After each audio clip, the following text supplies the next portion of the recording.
Jump scares, everybody!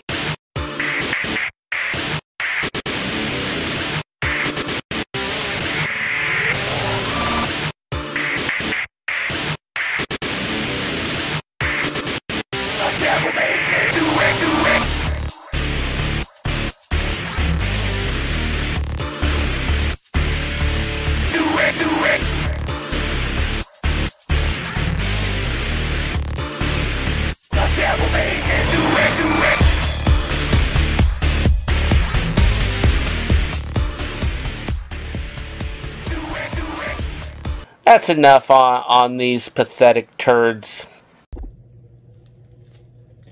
Greetings, everyone. This is your old pal, Lord Dixie, and I said I wasn't going to say your old pal. I hate that opening, but hey, I said it. We're done with. I am here today with another Blu-ray DVD haul, and this one is called Why I Don't Got No Damn Money haul. If you don't know, Criterion is running a sale at Barnes & Noble's, and I believe you can do it online. I believe you can order online from Barnes & Noble's, and you still get the sale discount, which is 50%, which is a hellacious discount, especially when you see the price of the Criterions. Most Criterions run $40, $50 for a new Criterion Blu-ray. Some run a little cheaper, most don't. But they are doing a 50% sale. I decided to go, and the only thing I really had to get, or I felt like I had to get, was a Seven Samurai from Akira Kurosawa. It's been one of my favorite movies since I was a kid, and I've never owned a copy. Don't ask me why. Stupid. I buy a lot of used DVDs and a lot of used Blu-rays, and I've just never seen Seven Samurai anywhere used. You don't see it on the shelves new anywhere much. So I knew it was a Criterion film, so I wanted to go get it. So I did go, and of course I ended up picking up way too many, and there were a couple of oddball movies that I didn't have that were not Criterions that were also on really, really deep sale. So I got a few of those too, and I basically spent too much money. So we're not buying any more for a little while. But the sale is going from July the 10th, which is already passed by a couple of days, and it lasts until August the 2nd. So you still have time to go out and grab you some really, really great film experiences. The Criterion films are all worthwhile. They're all good movies. Even if you don't particularly like that genre, you don't particularly like that film from that genre, they're still good movies. And there are some there that I'm like, yeah, I don't want to watch that. Yeah, I don't give a shit about that. But they're all good movies. They're all worth having. And we're going to go through these, and maybe we'll open them up, because I only own one Criterion right now, and I bought it used long, long ago. It's not worth anything much now. But I still like it. It's a beautiful book. But we're going to go through it, and we're opening it up. Let's start off with the one I've already mentioned right here. Blu-ray Special Edition Seven Samurai. Akira Kurosawa, one of the greatest film directors ever. And this is a movie which you can watch knowing absolutely nothing. And I'm opening it up with the Sacred Ceremonial Steak Knife, a box opening that also works on plastic wrap, so I don't have to use my teeth. But Kurosawa, The Seven Samurai, is a film you can watch, you can enjoy with no film knowledge whatsoever, like moi, and still enjoy it, because it is a great film. And he did several other films. Yojimbo, I believe that's Kurosawa. Throne of Blood or Throne of Doom, I can't remember the exact name. No, this is the movie I was thinking about. Okay, so how do we open this Criterion up here without? Oh, there. Oh, wow. I should probably let you see. It's a fold-out flap. If you don't own any Criterion, this is a learning experience for you and me both. Oh, there's a double fold. It looks like there's a booklet. Oh, we push on the back and we throw our shit everywhere. I'm holding it down so you can't see it. Beautiful artwork. Or that's actually a scene from the film. There is a booklet inside. And of course the disc 2 discs, freaking beautiful. Disc 1 is the film. Disc 2, the supplements. I saw the supplements earlier. Let me go deep dive to find the film box. Oh wow, yeah, this is loaded, and I was impressed with the stuff that I got on my Severed Blu-rays. This is 2 audio commentaries. Film scholars David Desser, John Mellon, Stephen Prince, Tony Raines, Donald Ritchie, and the other Japanese film expert Michael Jack. Okay, this is a ton. It's got commentaries, interviews, a 50-minute documentary. It's got a ton of shit on here. Look at all that down there. I'm not going to read all that to you because that's too much for a lone movie lover like myself to spend his time reading that when I can be watching this film. And this would have all came out from the back without me undoing the front. Learning experience. It's mine. I'm not too worried about resale value because it's mine. It's going into the shelf right behind me and to one of those big open spaces. But there it is, The Seventh Samurai. Almost by Alfred Hitchcock. I told you, you don't have to have film knowledge to enjoy that. Seven Samurai was the film that The Magnificent Seven was based on. If you've ever seen The Magnificent Seven with Yul Brynner, the same basic story. A group of renegades come together to defend a small farming community from bandits. And The Magnificent Seven, it's Yul Brynner and his group of gunslingers and outlaws. And in The Seven Samurai, it's a group of samurai. Magnificent Seven, the Seven Samurai. Because the samurai were basically bandits at that point in time, wandering the streets of Japan. Kurosawa, so many of his films have been remade. We're not going to go into that. I've already taken the plastic off of this one, so let's present it. It is Sisters by the great Brian De Palma.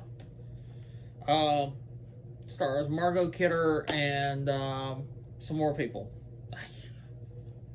It's the best I can do. Margot Kidder is Danielle, a beautiful model separated from her Siamese twin, Dominique. When a hotshot reporter, played by Jennifer Saltz, suspects Dominique of a brutal murder, she becomes dangerously ensnared in the sisters' insidious sibling bond. A scary and stylish dissection of female crisis, Brian De Palma's first foray into horror voyeurism is a stunning amalgam of split-screen effects, bloody birthday cakes, and a chilling score by frequent Alfred Hitchcock collaborator Bernard Herrmann. And I didn't even talk much about Seven Samurai, other than this one, it is Kidder plays one of a pair of twins. And it's been a while since I've seen this. It's been a long time since I've seen this. And one of her neighbors sees a murder committed in the twins' apartment, calls the cops. Cops show up. There's no signs of any murder. It gets twisted. I can't remember exactly how it ends. It's been probably 10 years or longer since I've seen this. It is a great movie. It's one of those great horror movies nobody talks about much now. Nobody remembers except the old horror buttholes like myself. It's definitely worth seeing on some level somewhere. And inside, we open it up and we have the disc and we have another booklet. I love when booklets come with my disc.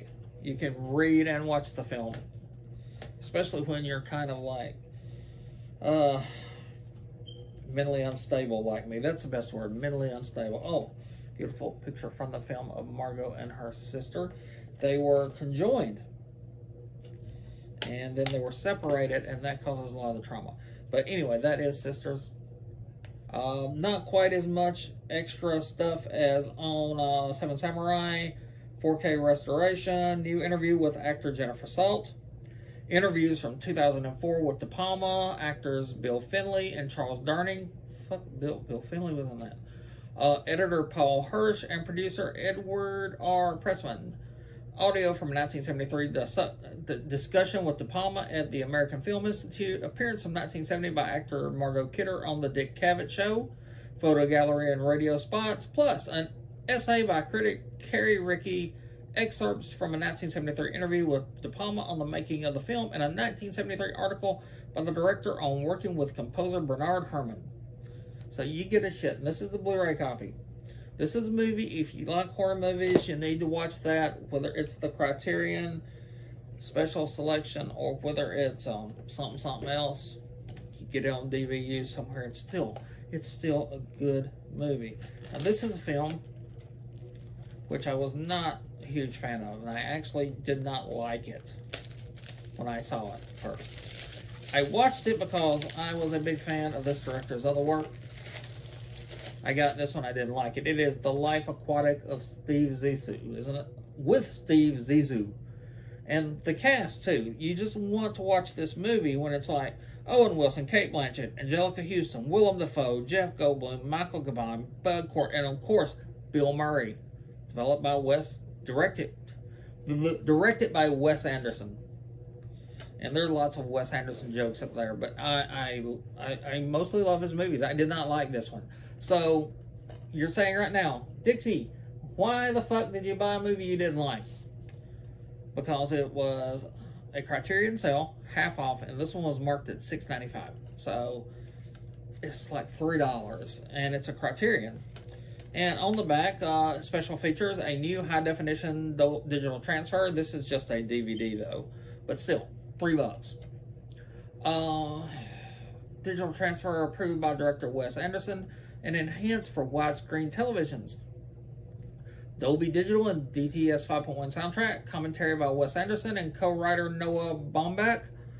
2 deleted scenes, stars on the set, behind the scenes feature a theatrical trailer. I'm losing my voice, I didn't bring my sippy with me. English, French, and Spanish subtitles enhanced for the deaf and hearing impaired. Plus, reversible cover and menus featuring Eric Anderson's original illustrations. It's a reversible cover. This is my DVD, I guess. If I break it, I break it. Break the cover, I break the cover. Oh, is that a cover? That's... Oh, okay, yeah. Alright, that's pretty cool. I'm not going to pull it out and show it to you. Go buy your own damn copy. Here's the inside. It's kind of a plain, which I guess that's why it's only $6, because it's kind of a plain doodly-doo. Doodly-doo, good neighbor. It's my horrible Mr. Not Mr. Is Flannery? The Simpsons? The next door neighbor, Mr. Flanders, Ned Flanders. Doodly-doo. The next movie, wrapped in plastic by just like Laura Palmer, except she wasn't found down in the river by a horny woodcutter. Dressed to Kill. Dressed to Kill. It's a double up on the De Palmas. Now, if I was actually planning and thinking, I would have put this right next to Sisters. But I don't plan, I don't think, and I don't have a script. As you can tell. Dressed to Kill. It's been a long time since I say that. I remember Michael Caine. Oh, man. Not Melody Thomas. I forgot her name. Hold on. Angie Dickinson. Michael Caine, Nancy Allen. That's what I was trying to think of. Nancy Allen. I don't know. Melody Anderson or whatever. Brian De Palma ascended to the highest ranks of American suspense filmmaking with this virtuoso, explicit, erotic thriller.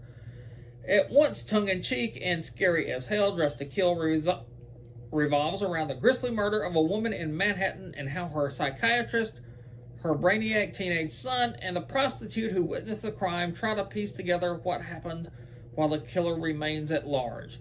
With its masterfully executed scenes of horror, voluptuous camera work, and passionate score, Dressed to Kill is a veritable symphony of terror, enhanced by vivid performances by Angie Dickinson, Michael Caine, and Nancy Allen. This is a fucking wonderful film. It's one I saw as a child, and it fucked the hell out of my brain. That's the best I can say about it. Newly restored 4K, supervised by the director with uncompressed monaural soundtrack. New conversations between De Palma and filmmaker Noah Baumbach. New interview with actor Nancy Allen, producer George Little, composer Pino Donaggio, shower scene body double Victoria Lynn Johnson, and poster photographic art director Steven Saiden. The Making of Dress to Kill, 2001 documentary. New profile of cinematographer Ralph Bode, featuring filmmaker Michael Apted. Interview with actor-director Keith Gordon from 2001. Pieces from 2001 about the different versions of the film and the cuts made to avoid an X rating. Yeah, see, this was pretty raunchy. I remember that as a kid. Gallery of storyboards about the Palma trailer, plus an easy essay by critic Michael Koreski. That's a lot, especially when my mouth be dry because I don't got no sippy. That's Dress to Kill. That's a fucking great movie too. Criterion, you know, like I said, Criterion, they put together some dope-ass movies. Now, this is one I have seen one time, wrapped in plastic. He was wrapped in plastic. That was kind of my Mr. Harrison doing... Oh, shit. What was his name?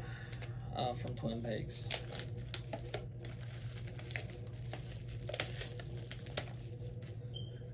French film, because I love the French films.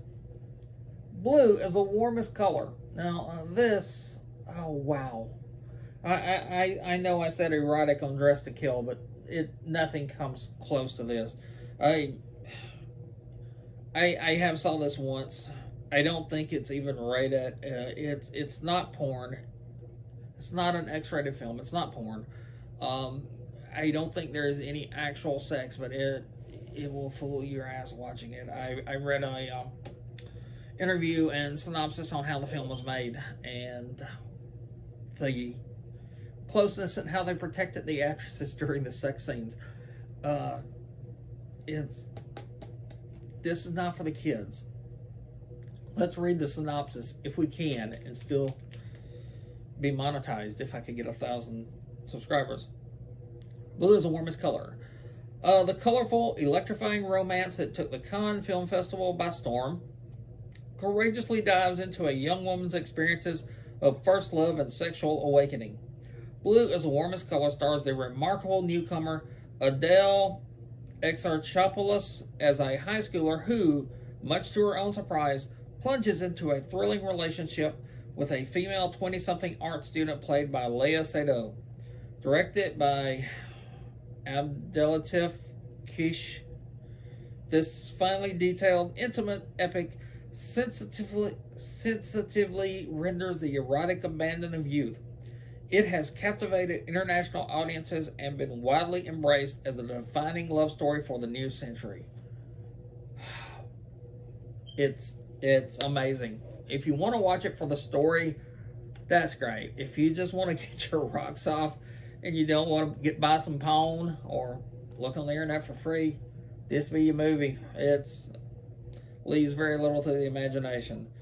Blu-ray edition features new digital master approved by director, I'm not saying his name again, with 5.1 surround DTS HD master audio soundtrack. Trailer and TV spot, new English subtitle translation, plus an essay by critic B. Ruby Rich. And they couldn't get any commentary, I guess, because the girls could watch themselves do what they do and talk about it. Oh yes, when she scissored me, I was thinking, this is what it is to be scissored. I don't know. But it is a great movie, and if you can get your mind off your penis or your hands off your penis while you're watching it, it is a fucking great movie. It's fucking beautiful. Even if you don't speak French, there are subtitles.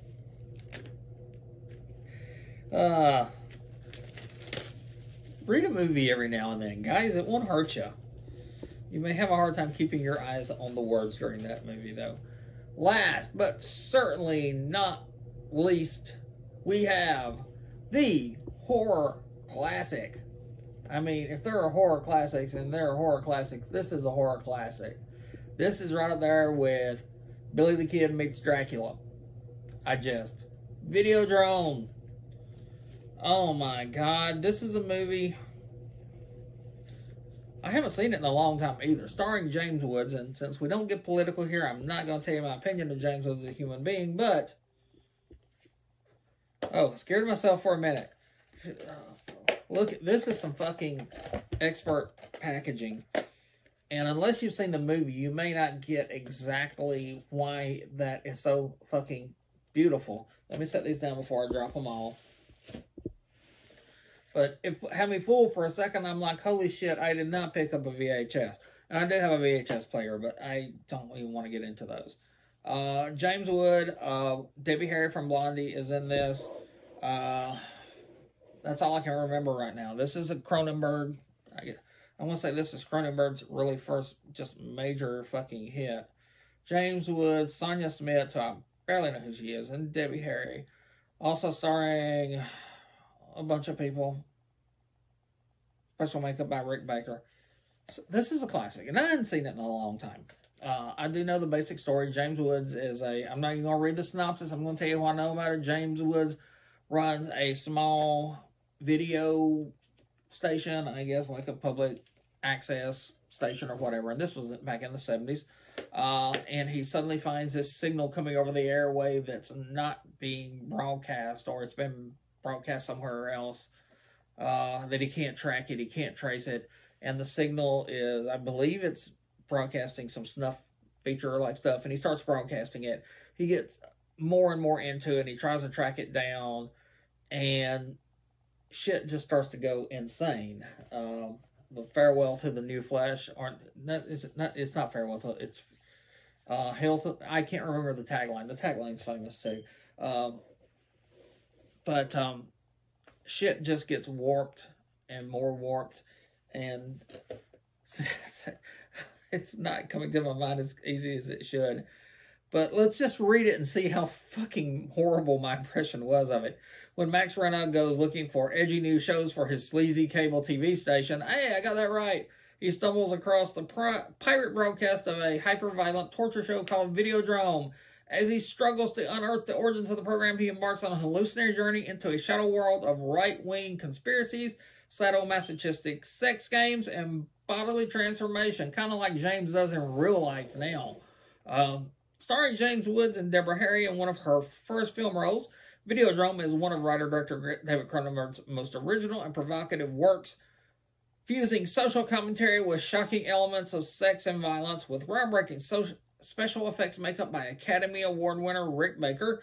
Videodrome has come to be regarded as one of the most influential and mind-bending science fiction films of the 1980s. I said 70s, 1980s. I'm wrong once on a film date.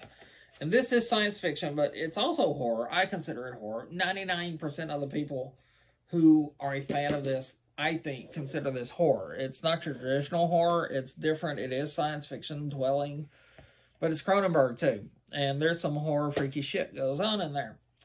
Inside we have 2 discs, one of the film, one of the supplements, as Criterion so nicely puts it. Then we have the booklet over here. Let's pull the booklet out. Since we're done, this is our last one, and I saved arguably the best for last. Wow, great. I believe that is Senor Cronenberg himself holding a gun. Oh, okay. Those are James Woods' nipples. I thought they were Debbie Harry's. I was like, I can't show that. It's a great booklet, which I'm not going to read that sucker. Some great pictures of the special effects. I'm not going to show you the whole booklet. You need to go buy the damn thing yourself. And it's 50% off. This one was, I believe, $39, 50% off. That's $20. And if you are a rewards member at Barnes & Noble's, you can use your 10% discount also. So basically, it's 60% off. And I think they do the math a little different, the way they take them. So it may not be exactly 60% off, but it's in the fucking ballpark. So this was $40, $20, and take another 10% off, another 2. So instead of 20, this is like $18. That's not bad. $18, roughly the cost of a new Blu-ray, and in Walmart, roughly, or 14 to 16 in Walmart. So that's not bad. $18 for this big chunky ass VHS looking DVD cover. Hell yeah, that's worth it. So go out. If you have any interest, go out to your local Barnes and Noble and look through their shelves. Mine is well stocked with Criterion stuff, obviously. There were 3 or 4 movies that I passed up on. They also had Night of the Living Dead, which I passed up on, which I do not have a good copy of now. I have one of those 10 zombie movie combination things that use it because of the copyright situation. Midnight Cowboy is there that I really, really fucking wanted, and I passed up on. And a couple more films. Rashomon, which I wanted. There was 1 or 2 westerns that I wanted. I just had to pass them up. But you don't have to pass them up. You have more money than me. Go out and buy a shit ton of movies. And I'm going to go watch a shit ton of movies now. So this is your friend and mine, the Dark Lord Dixie, wishing you good shopping and all that shit. See you later.